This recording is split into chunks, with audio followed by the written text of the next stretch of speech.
Hi, everyone. This is Tia Bottom with Time Marker Photography and Legacy Living. I'm here today with the beautiful Danielle Martin Taylor. She is with DanielleLaura Virtual Assistant Services, and she is currently working with me on my branding and my website. And let me just tell you, it is gorgeous. I literally had tears when she showed me what she created so far, and it's not out yet. So don't look at my old website, but I will have links down below. Welcome. Thank you so much for doing this with me. How are you? Absolutely. I'm good. Thank you. How are you? I'm doing good. I'm cold. Yeah, I've got my scarf going on here today. So Do you have snow out there? You're out in California, right? oh yeah, no, I'm in just north of San Francisco, so we've actually got pretty mild weather, and it's actually beautiful sunshine today. So Oh, it's all good. It's just cold in the house. I'm so jealous. So tell me about your business and what inspired you to start it. Yeah, absolutely. So I provide global virtual business support to small business owners and entrepreneurs, and that covers everything from launching your authentic brand to general admin, social media management, content creation, and obviously website design and maintenance as well. And my goal as a VA is to help business owners kind of get back to the why behind their business. And in addition, especially since COVID, I also try to help take away that fear of working in the online space, because a lot of people have transitioned from being in person to having to kind of make money online. And as well as implementing kind of like the right tools for success that can help, their businesses grow in the virtual world as well. So kind of in a bit of a nutshell, I'm kind of a jack of all trades VA, as they say. So, and in regards to what inspired me to do this, I've always wanted to find some way to help people. I was in the animal veterinary world for a long time, and then I had a big change and kind of used my secondary skill set in, helping support people, in, helping them with tech, helping them with design, helping them with, kind of helping them reach their goals in business, in life, that sort of thing as well. Awesome. So, I don't know if anybody could tell, but you're definitely from England, right? Yes. In England. Tell me about that, like growing up in England and moving here. Yeah, absolutely.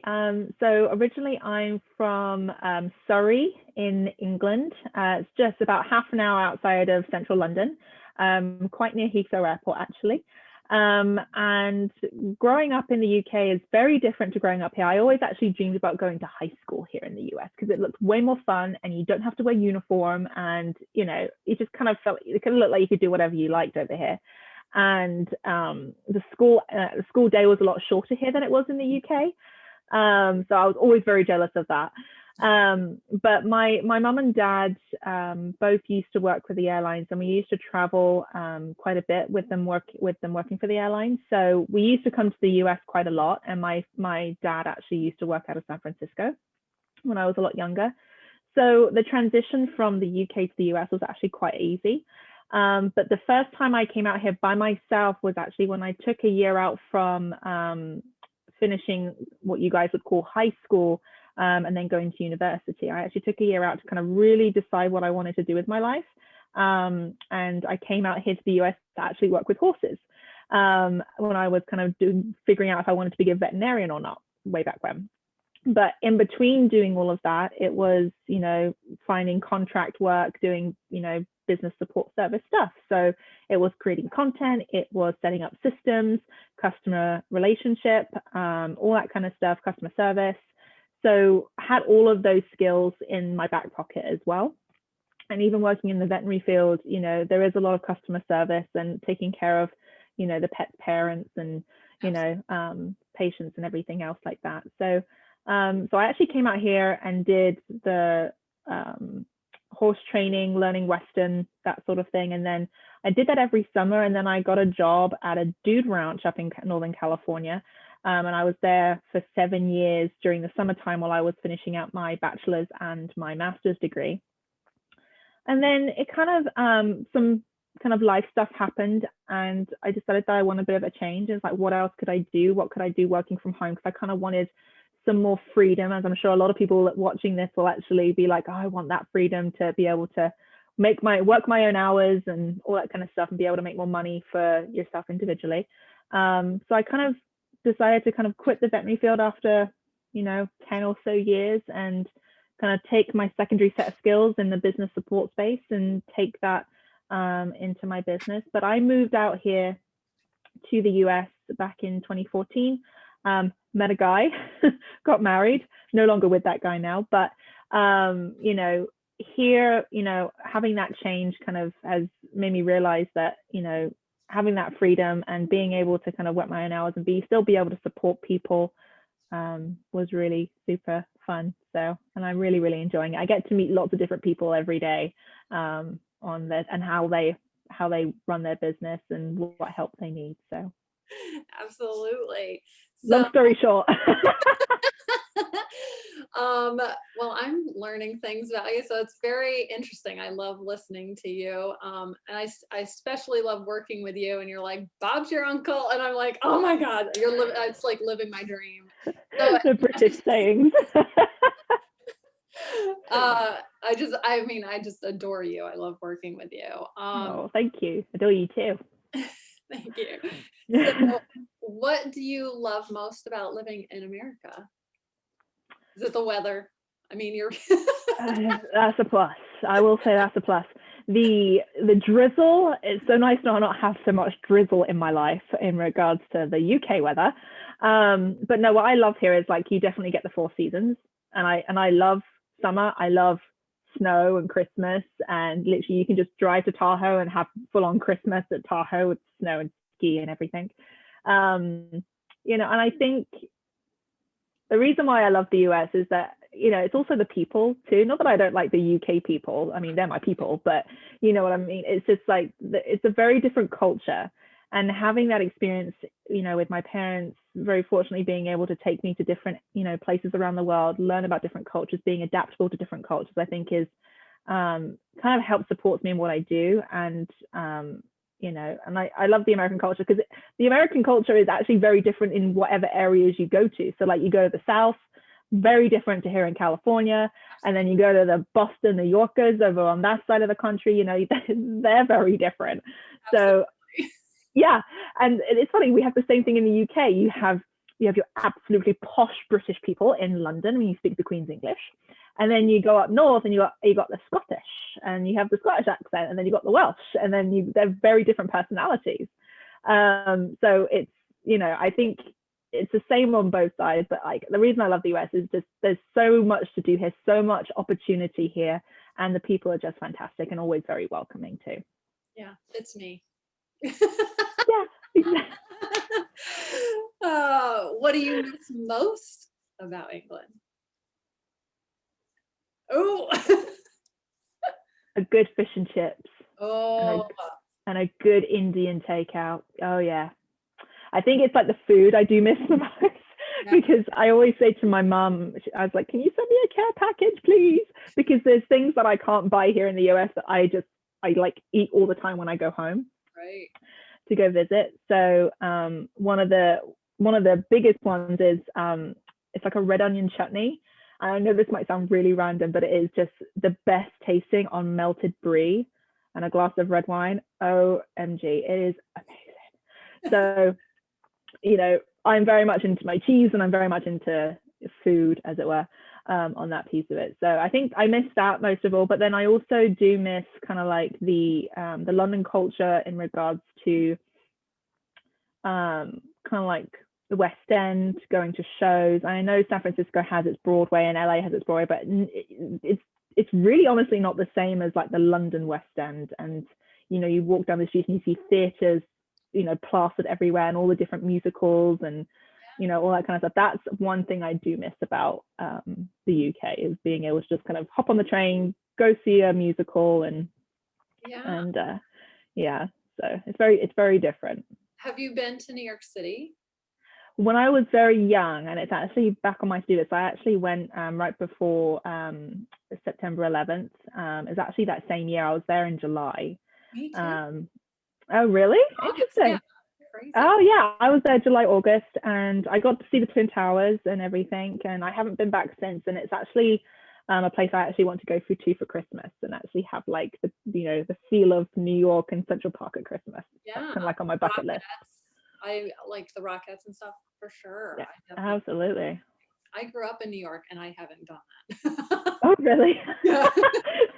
This year I was gonna do that and take my daughter before we moved away, and COVID. But well, thank you so much for sitting down with me. One more question, because Sure. actually two. One, I just want to know, because it's like Oh, piquing excuse my me. interest since you got to travel so much.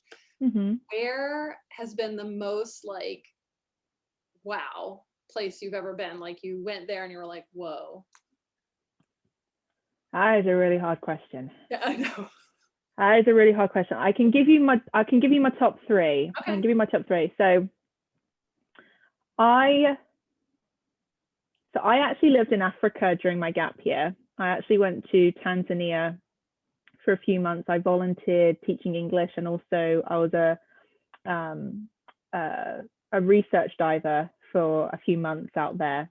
I know. Wow. But I lived very basic, and it was literally we lived on a beach, and we lived in these little bandas that were made out of palm trees and mangroves and everything else like that. And that honestly was the best trip ever. Just no internet, no cell service. I lived in my bathing suit, and I did my research, and I did all that stuff. It was just amazing. So that was probably one of the top three.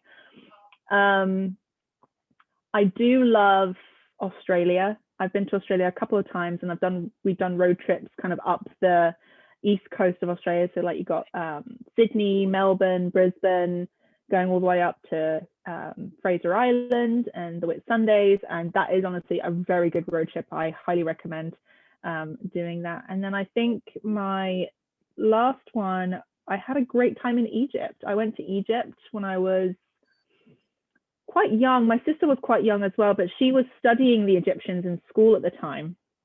And I think one of the most memorable things was so my mom and her friend and her daughter came with us. So it was just the five of us, and some of them rode camels, and then I rode horses, obviously.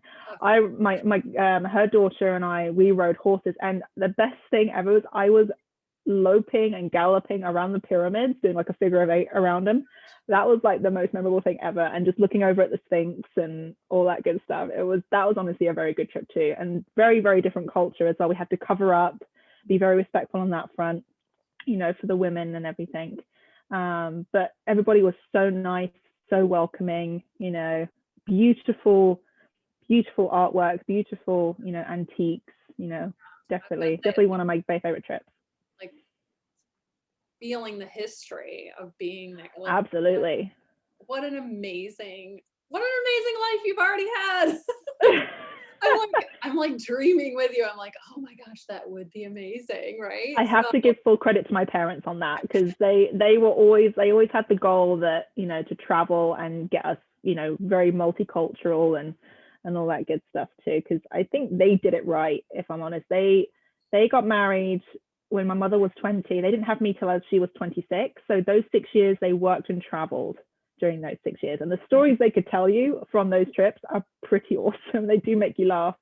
But just having that experience together as a couple, and then having us, later on, was just, yeah, I think that kind of helped stem me and my sister having the travel bug that we do have. Yeah. I mean, I already love your parents. I mean, like, I love your parents. So yeah.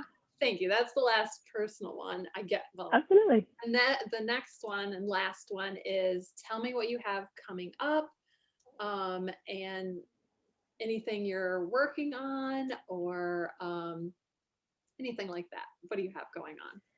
Yeah, absolutely. I mean, from a business perspective, or is that from a personal perspective? Whatever you want to share. Yeah, absolutely. So I've actually kind of reached a point in my business where I am now bringing on employees to help support me in what I do.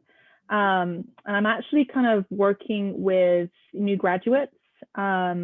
and that whole transition is going to be starting at the beginning of March.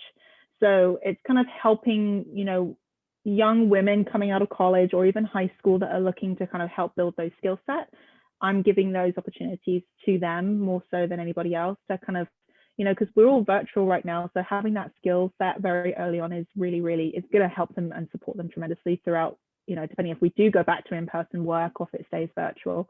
So that's a kind of a new big step that's happening both in my life and in my business.